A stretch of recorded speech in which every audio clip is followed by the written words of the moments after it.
Praise lord. దేవుని ఘనమైన నామమునకు మహిమ కలుగునుగాక.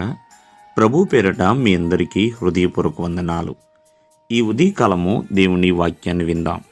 అపోస్తుల కార్యములు 1వ అధ్యాయము 14వ వచనము.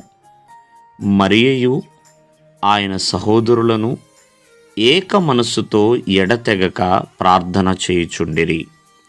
ప్రియమైన వర్లరా, మరి యేసుక్రీస్తు వారు ఆరోహణమైన తర్వాత మరి కొంతమంది ప్రజలందరూ కలిసి యేసుక్రీస్తు వారి యొక్క శిష్యులు, అలాగే కొంతమంది స్త్రీలు, అలాగే తల్లి అయిన మరియా, ఆయన సహోదరులు అందరూ మేడ గదిలోనికి వెళ్ళి ఏక మనస్సుతో ప్రార్థన చేస్తున్నారు.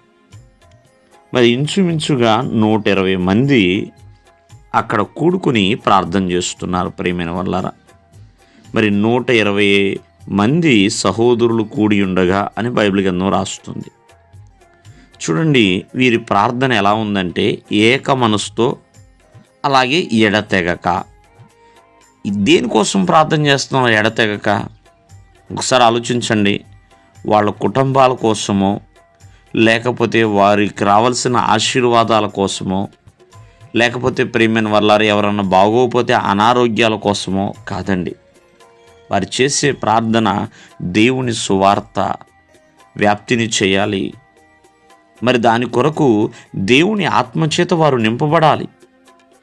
అందుకనే వారి హృదయాలు విరగగొట్టబడి, నలగగొట్టబడి ప్రభువు ద్వారా పరిశుద్ధాత్మ పొందుకునే విధముగా వారు ప్రార్థన చేస్తున్నారు. దేవుని రాజ్య సువార్తను వాళ్ళు ప్రకటించడానికి సిద్ధపడాలి. దాని కొరకే వాళ్ళు ప్రార్థన చేస్తున్నారు. వారు చేసే ప్రార్థన ఎడతెగని ప్రార్థన అండి. అందరూ కలిసి ప్రార్థన చేస్తున్నారు. ఆ మేడగది అనుభవం వారి జీవితంలో మరి ఎంతగా ఉందంటే, పరిశుద్ధాత్మ దేవుడు వారి మీద కుమ్మరించబడ్డాడు. అగ్ని చేత నింపబడ్డాడు. అగ్ని చేత వాళ్ళు నింపబడి మరి వారికి ఇచ్చిన వాక్ శక్తి కొలది వాళ్ళు ప్రవచించడం మొదలుపెట్టారు. కాబట్టి ఎడతెగక ప్రార్థన చేయాలి. ఎంతోమంది నశించిపోతున్నారు.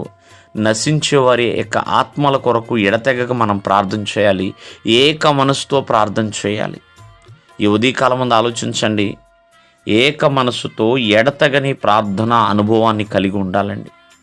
యేసుక్రీస్తు వారు ప్రియమైన వల్లారు వారి దగ్గర నుంచి లేకపోయినా వెళ్ళిపోయిన తర్వాత వారు చేస్తున్న మొట్టమొదటి మంచి పని ఏంటంటే, ప్రభువు పనిని ప్రారంభించేటప్పుడు వాళ్ళు కొన్ని దినములు ప్రార్థన చేశారండి.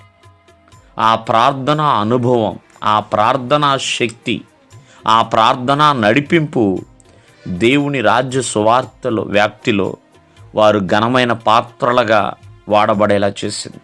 కాబట్టి ఎడతెగని ప్రార్థన ప్రతి ఒక్కరి జీవితంలో ఉండాలి. ఏదో కొద్ది దినములు చేస్తే కొద్ది దినములు మానేయటం కాదండి. ఎడతెగని ప్రార్థన అలవాటు చేసుకోవాలి. దేవుడు మిమ్మల్ని ఆశీర్వదించును గాక. ఆమేన్.